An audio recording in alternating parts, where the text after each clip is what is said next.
Viewers, আসসালামু আলাইকুম। আপনারা সবাই কেমন আছেন? আপনারা দেখছেন আপনাদের পছন্দের এবং ভালোবাসার চ্যানেল বার্ডস অফ ভিলেজ। আজকের এই ভিডিওতে আপনাদের সাথে যে বিষয় নিয়ে আলোচনা করব, আমার এবিআরের সবচেয়ে ছোট পাখি এবং সবচেয়ে বুদ্ধিমান পাখি, যেটাকে আমি ভালোবাসি বলি আর্কিটেকচার পাখি। সে আর্কিটেকচার পাখিগুলোর কি অবস্থা? আমি তো কিছুদিন আগে আপনাদেরকে দেখাইছিলাম বাচ্চা সংগ্রহ করার। আসলে নতুন করে কি ওরা আবার বাচ্চা ফুটেছে কিনা, আবার নতুন করে ডিম দিছে কিনা, সো এ টু জেড আমি নিজেও দেখবো আর আপনাদেরকেও দেখাবো। আর আপনাদেরকে আগেই বলছি আর আজকেও বলতেছি, এই পাখিগুলো শুধু আমার একার না, আপনাদেরও। সো আপনাদেরও খোঁজ খবর নিতে হবে আমার আসলে পাখিগুলো কেমন আছে, কি অবস্থা, সেটা ভিডিও দেখে হোক বা ইনবক্সে হোক, ফোন করে হোক।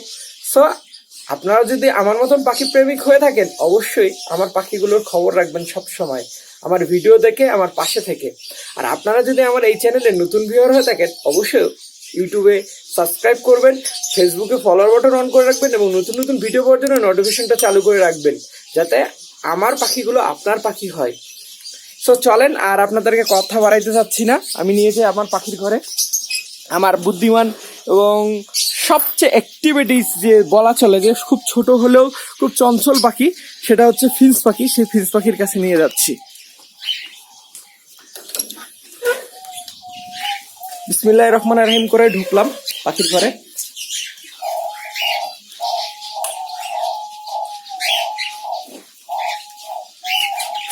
মাশাআল্লাহ, এটাই হচ্ছে আমার ফিঞ্চ পাখির সেট আপ।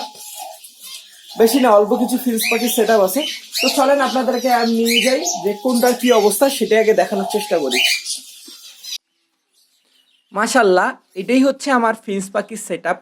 আপনারা যারা আসলে ভিডিও দেখেন তারা জানেন আমার রঙিন ফিঞ্চ পাখির সেট আপ।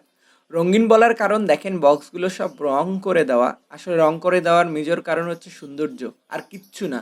কলোনিতে হয়তো বা রং করে দেওয়ার কারণ হয় হচ্ছে যাতে মারামারি কম হয়, কিন্তু খাঁচাতে এরকম কিছু নাই। এটা আমার মনের বা চোখের সৌন্দর্যের জন্যই করা। তো দেখি প্রথমত কি অবস্থা। বক্সের মাথায় পুরা রাজা দাঁড়ায় আছে রাজার মতন করে। ওর বক্স ও আমাকে চেক করতেই দিবে না। বক্সের মধ্যে কি অবস্থা সেটা দেখি। বক্সের মধ্যে যা দেখতেছি অবাক করা কাণ্ড। ওরে আল্লাহ, এতগুলো ডিম দিছে!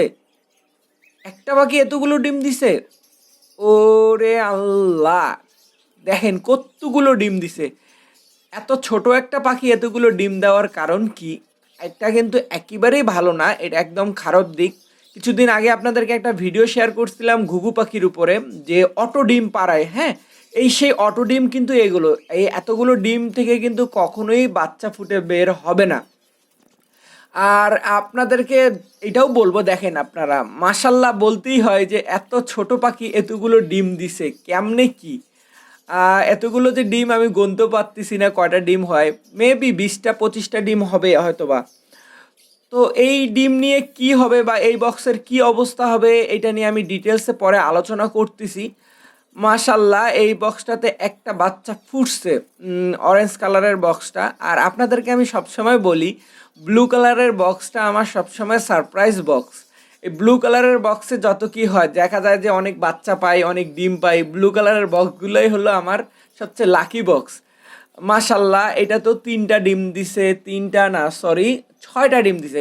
6টা ডিম দিছে, 6টা ডিমই বাচ্চা ফুটবে ইনশাল্লাহ, ডিম দেখে বোঝা যাচ্ছে। কিন্তু ওখানে যে 25টা ডিম দিছে, 20 থেকে 25টা ডিম, ওই 20টা 25টা ডিমের কোনো মূল্য নাই, মূল্যহীন ডিম। মাশাল্লাহ, এখানে 3টা বাচ্চা দেখতে পাচ্ছি এবং বাচ্চাগুলো বড় হয়ে গেছে। এদের বাবা মার সাথে এই যে একদম বক্স থেকে বের হয়ে নিচে ওদের বাবা মার সাথে খাওয়ার চেষ্টা করতেছে, শিখতেছে। সবচেয়ে ভালো লাগা কাজ করে এই যে এই মুহূর্তটা, যখন ওদের বাবা মার সাথে এরা নেমে খাওয়া শুরু করে। দেখি এই বক্সটার কি অবস্থা। মাশাল্লাহ, একটা বাচ্চা বড় হয়ে গেছে। তো এই ফিঞ্চ পাখির ব্যাপারটাই এইরকম, কোনো কোনো বক্সে 5টা 6টা বাচ্চাও থাকে, কোনো কোনো বক্সে আবার একটা বাচ্চা থাকে। এটা নিয়ে আমার আসলে কোনো মাথা ব্যথা নাই, কারণ আমার এই আর্কিটেকচার এবং সবচেয়ে বুদ্ধিমান পাখি, যে খাওয়া খরচ খুবই কম, দেখেন এদের সবচেয়ে পছন্দের খাবার কিন্তু আমার গ্রিডটা কত মনোযোগ সহকারে খাচ্ছে ছোট ছোট করে। আপনাদের পাখির জন্য গ্রিড খুব দ্রুত আসতেছে বাজারে। আমি অলরেডি আমার সব শেষ, আমি লাইসেন্স টাইসেন্স সব বের হয়ে গেছে, এখন শুধু প্যাকিং করা বাকি। ইনশাল্লাহ যারা এতদিন থেকে অপেক্ষা করছেন তাদেরকে ইনশাল্লাহ খুব দ্রুত দিতে পারবো। তো এই বক্সটাতে কি অবস্থা, মাশাল্লাহ একটা বাচ্চা ফুটছে অনেক ছোট। এই এই বক্সটাতে নেস্টিং দিতে হবে, নেস্টিং কেন জানি কমে গেছে বুঝলাম না, অন্য বক্সের পাশের বক্সে হয়তো বা কেউ টেনে নিয়ে গেছে। কি অবস্থা এই বক্সটাতে, মাশাল্লাহ এইটাও দেখেন কতগুলো ডিম পারছে। লুকিংটাই দেখতে খুব সুন্দর লাগতেছে, কিন্তু এই ডিমগুলো সব মূল্যহীন। দেখেন ও একটা ছোট পাখি আর এতগুলো ডিম কি ও তাপ দিতে পারবে? দেখেন বাকি ডিমগুলো কিন্তু এলোমেলো হয়ে পড়ে আছে, আর তাপ না দিলেও কিভাবে ডিম দিবে। যদিও এটা আমার ব্যর্থতা যে আমি 1 মাসের মধ্যে চেক করা হয়নি। আপনারা দেখেন এই আমি কিন্তু 1 মাস আগে বাচ্চা সংগ্রহের ভিডিও দিছিলাম, ঠিক 1 মাস পরে আপনাদেরকে নিয়ে চেক করতেছি। আপনাদের বলছিলাম যে মাশাল্লাহ এটাতে ডিম দিছে। আপনাদেরকে বলছিলাম যে আপনাদেরকে আমি যখন চেক করি আপনাদের সাথে নিয়েই চেক করি। তো এর মধ্যে আমার আসলে চেক করা হয়নি নানান ব্যস্ততার কারণে। মাশাল্লাহ এখানে ডিম দিছে। দেখেন এরা কিন্তু 8টা 7টা 10টা ডিম পাড়া স্বাভাবিক, কিন্তু 20টা 25টা ডিম পাড়া মানে এটা 2বারের ডিম আছে, অস্বাভাবিক। ওখান থেকে কখনো ডিম ফুটে বাচ্চা বের হবে না। এবং এই বক্সগুলো কি করব আমি এটা নিয়ে ইনশাল্লাহ আজকের এই পর্বে হয়তো বা আপনাদের সাথে আলোচনা হবে না, কালকে এইটার উপরে একটা আলাদাভাবে পর্ব তৈরি করব। মাশাল্লাহ একটা 2টা 3টা 4টা মেবি 5টা বাচ্চা ফুটছে, 5টা কি 4টা, খুব ভাল লাগতেছে। দেখেন কত সুন্দর। আর আমি যে এদেরকে আর্কিটেকচার পাখি বলি তার প্রমাণটা দেখেন, এই যে দেখেন কত ভিতরে এরা।